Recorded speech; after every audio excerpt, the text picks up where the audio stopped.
مساء الخير على الجميع واهلا بيكم في حلقه جديده من مورستان اللجان الالكترونيه لحفله سعد المجرد في شرم الشيخ، اللي محدش عايزها غير المنظمين بتوع الحفله في شرم الشيخ. احب اقول ان اللجان عودت معانا تاني النهارده بس بشكل مختلف وطابع مختلف، حابه اتدخل فيه اكتر، واحب اخصص الفقره الضاحكه دي لعشاق السهر ما بين الساعه دلوقتي 12 بالليل، اللي بيحبوا يقزقزوا في حاجه لطيفه فيها نوع من انواع الفكاهه والسخريه على اخر الليل، لان الموضوع مش بس ساذج، هو ابتدى يخش في مرحله العبث. فخليني اقول لكم اللي حصل النهارده من لجان سعد المجرد او الناس اللي جايباله لجان اللي طبعا مستفيده من ان الحفله دي تتعمل.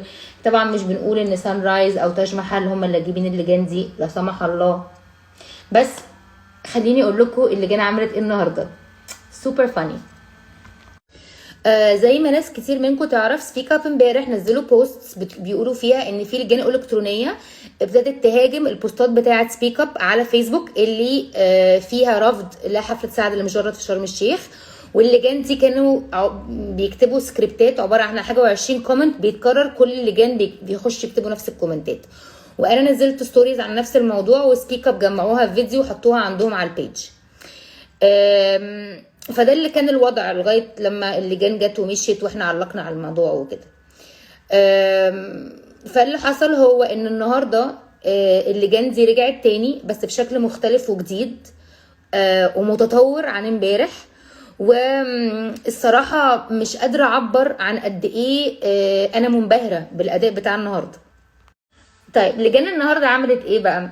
مبدئيا عملوا كومنت على البوست الغلط، يعني هم اصلا علقوا على بوست مش بيتكلم على موضوع اللجان، بيتكلم على حاجه تانية خالص، ودخلوا يدافعوا ان هم مش لجان، بس مش على بوست اللجان اصلا اللي هي كانت سبيك اب كاتباها امبارح، على البوست ده اللي هو بيتكلم على حاجه تانية خالص. ده اولا.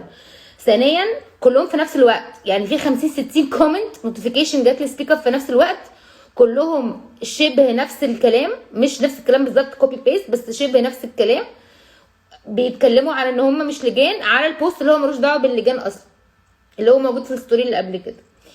ثالثا كلهم رجاله، حتى مش ميكس رجاله وستات، فاهم، نحس ان في جموع من الناس. رابعا كلهم بالعربي، يعني مثلا مش وبالمصري كمان، مش مثلا باللكنه المغربي، واحد منهم باللكنه المغربي، واحد منهم بالانجليزي، كلام من ده، لا اسطمبه.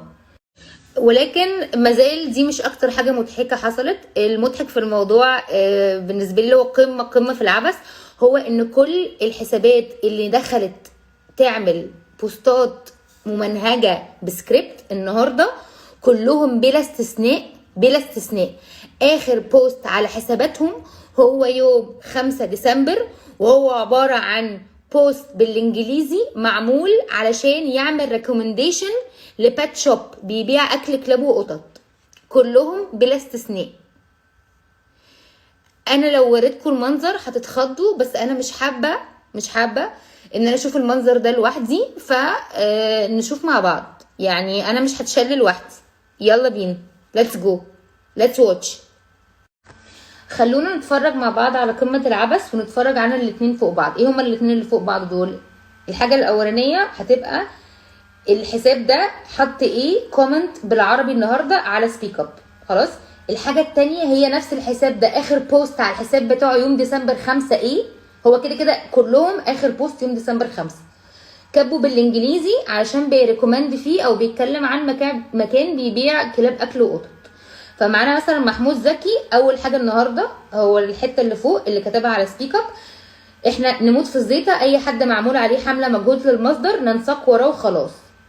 ده اللي كتبه النهارده على سبيك اب. اول بوست اخر بوست بقى على حسابه الشخصي كان بالانجليزي يوم ديسمبر 5، ميا and many absolutely love their turkey necks، دول غالبا الكلاب بتوعه، and duck feet وانا added to their barf mix هاو ولسه كلهم كده، انا عملت لكم كولاج. معانا برضو مصطفى عبد القادر بيقول على النهارده على سبيك اب، ده بيتكرم وبيجيب مليارات المشاهدات بره، ونيجي احنا نقول عليه كده، احنا ليه اعداء النجاح؟ ده رأي مصطفى، المفروض ان هو مش لجنة الكترونية ولا حاجة ولا بوتس ولا اي حاجة. اخر حاجة عنده على حسابه برضو يوم ديسمبر 5 بالانجليزي، برضو على محل كلاب وقطط، The saltiest dog have a great range of products and excellent knowledge. يوسف باسم: لو كلامكم صح ما كانش نقيب الموسيقيين مصطفى كامل صرح بحفلته يا جماعة ارتقوا سكريبت ايه. اخر حاجة عنده برضو في حسابه كانت ديسمبر 5: My dogs love it whenever I visit. احمد فارس: انتوا اللي السكريبت ومتمولين، الاكونتات كلها حقيقيه وباينه قوي. واخر حاجه كاتبها great efficient service fantastic selection of goods and best all mobile payment option. على صعيد اخر بقى احمد وصفي كتب النهارده على سبيك اب وقال: سيبوا الناس تشوف شغلها وما تتدخلوش في اللي ما يخصكمش، ده كله تنشيط للسياحه في مصر. شكرا يا احمد والله. في حين ان احمد برضو اخر حاجه كتبها على البروفايل بتاعه ده، لو كان اصلا اكونت مش مسروق، كان يوم برضو ديسمبر 5 برضو بيتكلم على ان كيت بتحب الكلاب قوي، وان تشارلي برضو الكلب بتاعه بيحب قوي الباكجينج بتاعهم، وان تشارلي الكلب بتاعي وانا could not recommend the saltiest dog more. من الواضح ان كان في مكان اسمه saltiest dog وكان برضو بيأجر اللجان دي علشان تصيط لهم. محمود عمر: هو الجمهور بتاعه بيدعمه بقى حمله مدفوعه. سبحان الله. سبحان الله. برضو محمود عمر كاتب يوم ديسمبر 5 بالانجليزي: really helpful for our family and understanding lots of positive tips and happier dogs. ماريو عزت النهارده على سبيك اب قال لنا: انا مش عارف باي منطق تمنعوه، حاجه عجيبه. في يوم ديسمبر 5 بالانجليزي برضو قال لنا: روبي اللي هي الكلبه بتاعته بتحب حاجه معينه عندهم اسمها ليدنج رو بابي، والحمد لله انها هي بطلت تعمل فارتنج. مبروك يا ماريو. اسلام إلابسي قال لنا النهارده بالعربي على سبيك اب: ده الطبيعي، نجم كبير جاي المصري يلاقي ترحيب، لكن اللي انتوا بتعملوه ده هو اللي مش طبيعي. وفي ديسمبر 5 برضو اخر حاجه عنده على البروفايل قال لنا بالانجليزي اللي هو جاب كلب صغير البيت، ولكن الكلبه بتاعته اللي عندها 9 سنين كانت متضايقه، ولما راح للمحل بتاع الكلاب والقطط ده ساعدوه ان هو يوافق ما بين الكلبين. اما الفيفورت بتاعي هو حازم الامير، كاتب بالعربي النهارده: المفروض يكون في ترحيب، لان المغرب لو اي مطرب عندنا راح هناك بيلاقي ترحيب، عيب علينا والله. وكاتب يوم ديسمبر 5: My dog is the best dressed and happiest in town.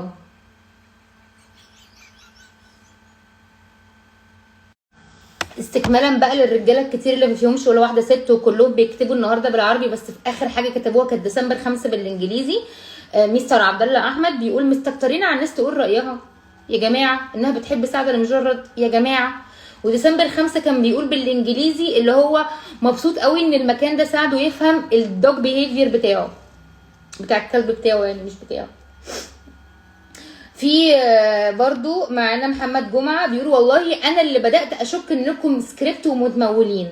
وفي ديسمبر 5 اخر حاجه ده عنده على البروفايل بتقول: great size meals plenty of variety my dog absolutely loved it and will definitely be coming back for more. اياد محمد: مهما تعملوا سعد هيغني ومحدش هيقدر يمنعه، انتوا اصلا السكريبت.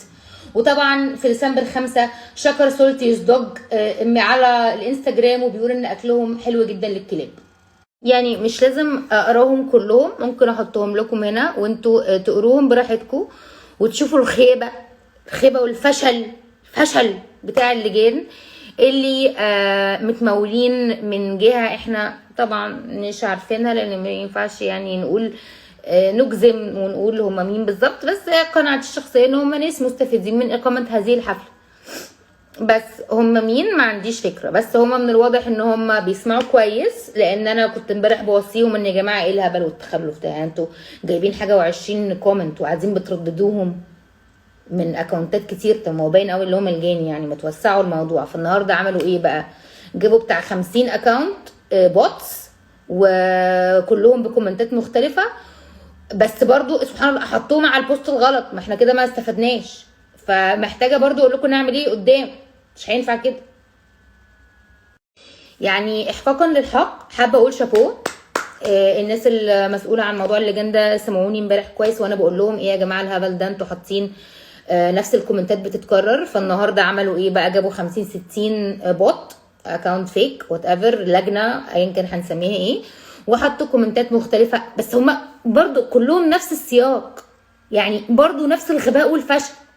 ومش بس كده، تاني كلهم رجاله، كلهم باللكنه المصري، كلهم في نفس الوقت، كلهم اخر بوست عندهم كان ديسمبر 5 بيشكر في المكان بيبيع اكل قطط بالانجليزي بس، وكلهم كاتبين اصلا بالعربي على بوست سبيك اب. يعني يا جماعه نتدردح شويه، يعني حابين نعمل لجان بنعملها بالصياعه عشان ما تتفقسوش ايه بقى. من الواضح ان كان في مكان اسمه The Saltiest Dog بيبيع يعني اكل قطط وكلاب، وكان مكان فاشل جدا لان انا مش لاقيه خالص على الانترنت نهائي. وكان مأجر بوتس او لجان الكترونيه بقى، هوفر هنقولها ازاي، علشان يشكر في المكان بغض النظر هم جربوه ولا لا. من الواضح ان الناس بقى اللي مموله الحمله دي الالكترونيه المعينه دي اجرت نفس الناس، او ممكن يكونوا هم نفس الناس اللي كان عندهم سولتيز دوج قبل كده، والله ما اعرفش، ما عنديش فكره هم اصلا مين. علشان حفله قصدي سعد المجرد تتعمل. بس يا جماعه فشل كل يوم فشل. يعني حتى لما بنتطور وبنلعب موضوع البوتس واللجان ده بشكل مختلف برضو بيبقى شكلنا ساذج. كل يوم هفضل اقول لكم ليه شكلكم ساذج؟ طب يعني شكلكم وحش قوي قوي. وهنرجع تاني نسأل نفس السؤال، لو سعد المجرد فعلا متعاز ومطلوب ومحبوب هنا في مصر، ليه بيتعمل لجان الكترونية وبوتس الكترونية بالشكل الرخيص الساذج ده؟ علشان بس هجوم على الناس اللي رافضاه ورافضه حفلاته في مصر. يعني لليوم التاني على التوالي بيتم التأكيد ان في بوتس والجان الكترونية، وده يعني بالدوكيومنتس.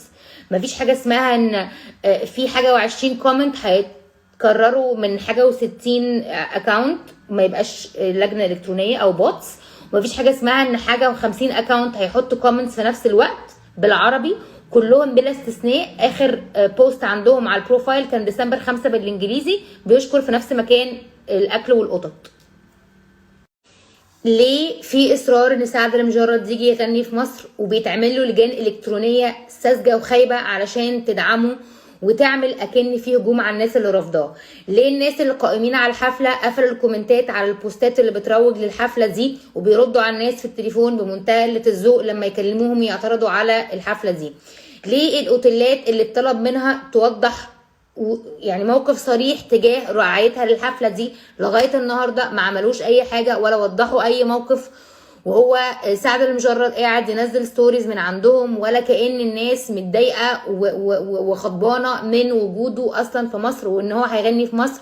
لا تالون عندهم في الاوتيلات وهم بقالهم اسبوع بيطلب منهم ياخدوا موقف. ليه الاعلام نغمته اتغيرت بقالها 4-5 ايام الاعلام في مصر؟ ليه النقابه بتدعم ده؟ في ايه؟ جدير بالذكر برضو ان لمده يعني فهمتوا ثانيه كده كان في هاشتاج اسمه اعد الكلام سعد المجرد في شرم الشيخ، حاجه كده كان ترندنج على تويتر. ليه بقى؟ لان في 20-30 بني ادم اخدوا نفس الكومنتات بتاعت فيسبوك بتاعت لجان امبارح وكتبوها على تويتر في نفس ذات الوقت.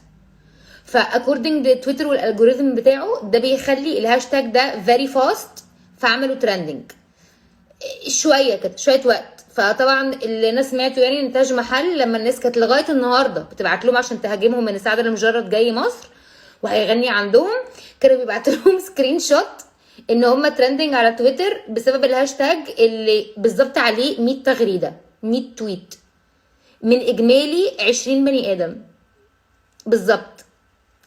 عبث وفشل وبس.